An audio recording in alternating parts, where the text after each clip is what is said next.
Wichita, Kansas.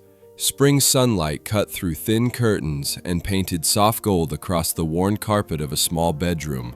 A boy sat cross-legged on the floor, his world reduced to the glowing screen of an old computer. The hum of the fan was the soundtrack of his curiosity. Jimmy Donaldson, popularly known as Mr. Beast, thin, quiet, and endlessly restless, leaned closer, transfixed by a new world opening before him. It was the world of YouTube, still young and wild, a digital frontier where imagination had no price tag. He wasn't loud like the other kids at school. He didn't crave attention in the classroom or the playground. But when he watched those early YouTubers, teenagers laughing into webcams, creators sharing their passions with unseen millions, something flickered inside him. A thought so simple, yet so electric. I could do that. The Donaldson household was disciplined, almost military in its rhythm. His mother, Susan, worked long shifts, determined to keep the small family steady. The house moved often, Kansas, North Carolina, even stints abroad when her work required it. For Jimmy, this constant uprooting planted a strange duality. He felt both displaced and deeply observant. Every move gave him a new window to look through, another world to study. By 10, he had become the architect of small universes, Lego castles, improvised cardboard mazes, scribbled plans for imaginary games, anything to build and rebuild, again and again.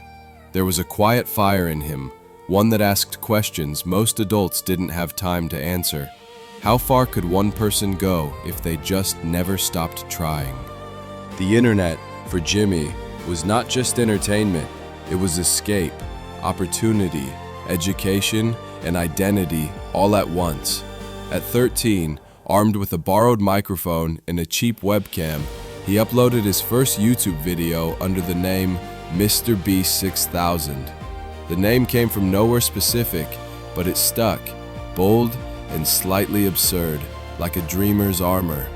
His early videos were awkward and raw. Commentaries on video games, top 10 lists, short skits, nothing unusual, nothing viral. But behind each post was obsession. He studied analytics the way some kids studied comic books. He wanted to understand why some videos soared while others sank.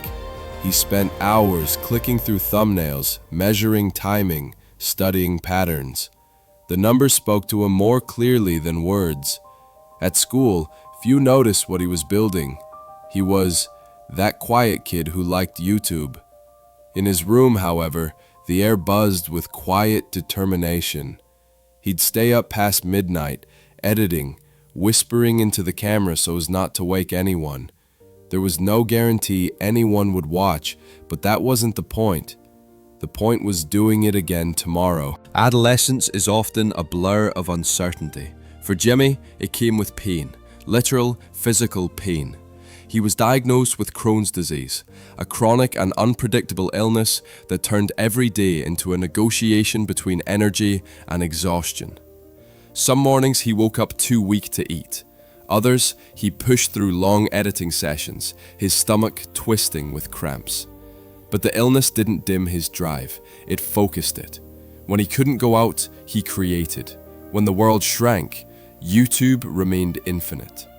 He often said to himself in those silent hours, if this is my limit, I'll find a way to break it. His mother worried, understandably.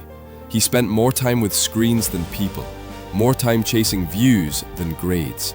Yet behind his quiet defiance was a rare clarity. He wasn't lost. He was searching for the kind of purpose most adults never find. 2016. Graduation came and went like a flicker of light. Greenville Christian Academy bid farewell to the boy who never quite fit in, but always seemed to be thinking of something else. College followed briefly, a brief polite nod to convention, but the lecture halls felt like cages. His mind was already online, building ideas bigger than any syllabus could hold. He dropped out. His mother was furious, afraid, heartbroken all at once. She had built her life on stability, and here was her son abandoning it for a screen and a username. The confrontation was quiet but sharp, and so Jimmy left home, not in rebellion, but in necessity. If the dream was going to live, it couldn't live halfway. He moved into a small apartment, sparse and echoing. No furniture, just a mattress on the floor, a laptop, and a vision. The world outside didn't yet know his name, but within those walls, an empire was beginning, one upload at a time. By now, his videos had evolved from randomness into experimentation. He asked himself strange questions. How long could someone count before giving up? What happens if I say a word 100,000 times? Could sheer endurance become entertainment? The ideas were absurd, but behind them was something revolutionary. The understanding that commitment itself could be content. When he uploaded Counting to 100,000 in 2017, few could have predicted what would follow. The video was grueling, 40 hours of relentless counting, edited into a hypnotic spectacle. It wasn't glamorous, it wasn't polished, but it was raw, real, and impossible to ignore. It went viral. For the first time, millions of eyes turned toward Mr. Beast, and Jimmy, staring at his analytics in disbelief, felt the tectonic shift. Years of invisible effort had finally cracked open a door. But the rush wasn't relief, it was revelation. If one video could reach millions, what else could he do? How far could he push this new language of generosity, endurance, and spectacle? He didn't rest. He couldn't. The idea that had been quietly burning since childhood now roared like a furnace. There were no days off, no safety nets, just the endless hum of creativity and the unspoken fear that it could all vanish as quickly as it came. Success, when it finally arrived, did not come wrapped in comfort. The viral video that changed everything also set the bar impossibly high. Jimmy had glimpsed the power of the internet's gaze, and now he had to hold it. He spent those early post-viral months trapped in a cycle of creation and depletion. Each new upload had to be stranger, bigger, purer. He wasn't chasing fame, he was chasing proof. Proof that he could keep defying the ordinary. Proof that his ideas weren't accidents, but momentum. Money was tight. Every dollar he earned went back into the next project. Rent was uncertain, meals were forgettable. Yet his eyes gleamed with the fever of someone who had found the edge of a map and refused to step back. His friends didn't quite understand what he was building, but they believed in his certainty. Slowly, a small group began to orbit him. Chris, Chandler, Carl, and others, drawn by that same current of impossible belief. The house where they filmed became both workshop and battlefield. Fast food wrappers scattered among tripods, laughter echoing through exhaustion. Behind every absurd challenge was sleepless planning, a hunger to give the audience something they'd never seen before. And the audience grew. It began as an experiment, a spontaneous idea whispered between edits. What if we just give the money away? Jimmy had noticed something curious. The videos people remembered most weren't about him winning, they were about others receiving. So he tried it, handing strangers wads of cash, tipping waitresses with cars, donating thousands to small streamers who could barely believe it was real. Those moments, the disbelief, the tears, the laughter that turned to gratitude, lit something in him deeper than virality ever could. Giving became the content, but it also became the philosophy. He realized generosity had its own gravity. From there, each video became a kind of ritual, a vast machine of planning and surprise, designed to make someone's world explode with possibility.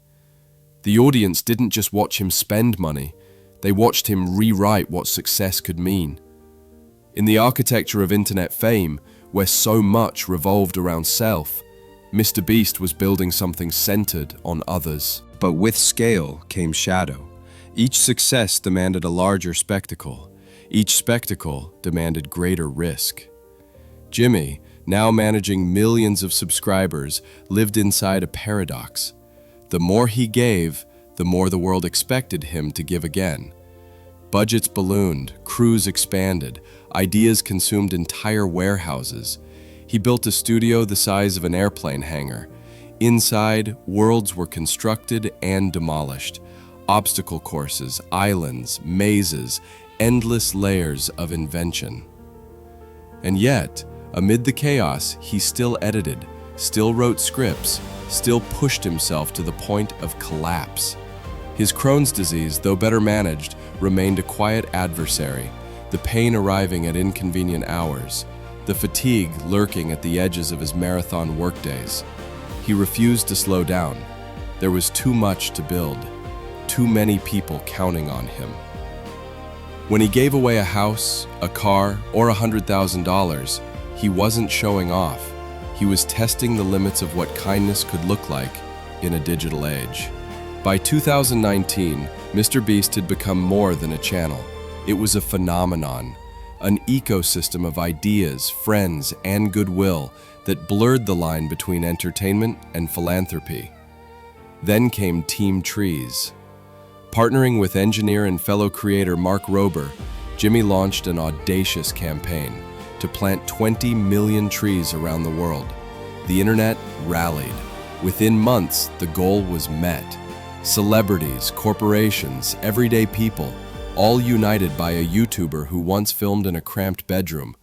The project became a blueprint for a new kind of influence, one where clicks could lead to forests, and attention could translate into real-world change. He followed it with Team Seas, a mission to remove millions of pounds of trash from the ocean. The message was clear: creativity, when fused with compassion, could become a global force. And it all began with a kid who once counted to 100,000. Jimmy had learned to scale generosity like an engineer scales code. He built Mr. Beast Burger, a virtual restaurant network spanning continents, designed to employ thousands and feed millions. Then came Feastables, his own brand of snacks, clean, simple, ethical. A business venture that felt less like a profit engine and more like an extension of his creative spirit. He wasn't chasing wealth for its own sake.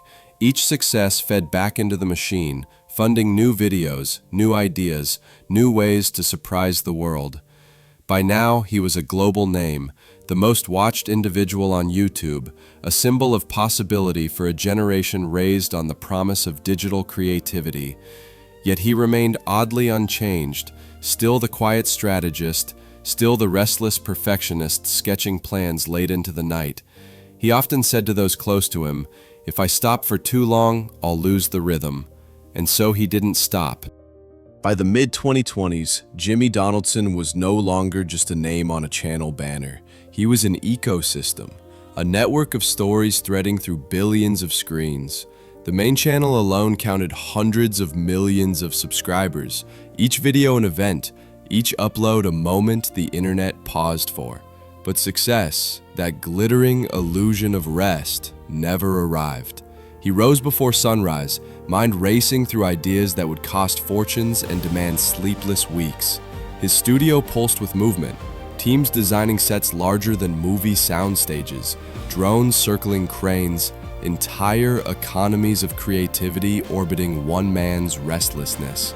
The stakes were dizzying, yet even amid the machinery of fame, Jimmy often found quiet corners to breathe. Sometimes he'd stand at the edge of a massive set, lights blazing, hundreds of people waiting for his cue, and remember the boy who whispered into a cheap microphone, hoping someone might listen. That memory kept him steady. The purpose hadn't changed, to make people feel something real through a screen. Every empire hides a toll. Behind the laughter and the philanthropy was a constant current of fatigue. The body that had battled Crohn's since adolescence still demanded its due. There were mornings when pain greeted him before consciousness did. Some days, the mirror showed a man stretched thin between gratitude and obligation. He had built a creative rhythm too powerful to pause. Viewers expected escalation. The world wanted miracles on schedule. Jimmy began to realize that his audience didn't merely watch him, they depended on him. A strange new form of trust born from pixels and persistence. Yet in rare moments of solitude, he'd scroll through comments. "You gave me hope," Your videos helped me through depression. You made me believe kindness is real. Those words steadied him. He wasn't merely performing generosity, he was proving that hope could be engineered, filmed, and multiplied. The experiments grew monumental. He recreated a survival game at cinematic scale, built real-world challenges with life-changing prizes, and tested human endurance not as cruelty, but as theater, proof of the extraordinary hidden in ordinary people. Then came Beast Games, 1,000 contestants, A prize fund measured in millions. A production that broke 44 world records and redefined what digital entertainment could be. The show was chaos and choreography, generosity and spectacle fused into one. When the final confetti fell, Jimmy didn't celebrate like a conqueror. He simply exhaled, watching strangers' faces light up with disbelief. The joy in their eyes was the currency he had been chasing all along. The world saw a billionaire creator. He saw a chain reaction of kindness set in motion. Fame had given him almost everything, except simplicity. The more he built, the further he drifted from the quiet he once knew. Nights often ended with spreadsheets and phone calls, not sleep. Yet through the noise, he still returned to a single idea: impact. He began refining his philanthropy, turning spontaneous giveaways into structured efforts. Food distribution, housing assistance, medical aid, sight-restoring surgeries. Each act documented, yes, but never hollow. Every story a testament to the belief that one platform, when used without cynicism, could change the texture of real lives. Sometimes he questioned himself, was this sustainability or obsession? But whenever he saw a mother's tears as she received the keys to a home, or a child's astonishment at regaining sight, the answer became clear. This was the life he was meant to live, one defined not by comfort, but by contribution. On a quiet evening in his North Carolina studio, long after the crews had gone home, Jimmy walked across the empty floor. The set lights hung dormant above him like faded stars. The silence felt immense, almost holy. He sat on the edge of a platform once used for a challenge, staring at the distant hum of servers that now carried his videos to every corner of the planet. He thought of the child counting in a dim bedroom, the college dropout with a mattress on the floor, the man who turned giving into an art form. What did it all mean? Perhaps it meant that ordinary people armed with sincerity and persistence could still astonish the world. That the internet, so often accused of numbing empathy, could also amplify it. That a quiet boy from Wichita could, through faith and repetition, remind millions that generosity is contagious. He smiled, a small private gesture unseen by cameras. There would be another video, another idea, another dawn filled with restless possibility. But for a moment, he allowed stillness. The dream had become real, but it was never finished. Some legacies are written in books or carved in stone. Jimmy Donaldson's lives in pixels, in laughter, in the uncountable moments where someone, somewhere, smiles because a stranger cared enough to create. He remains, at heart, the same boy who stared into a flickering screen and saw infinity waiting. A relentless dreamer, a maker of impossible things. A reminder that even in the loudest age of attention, kindness can still go viral.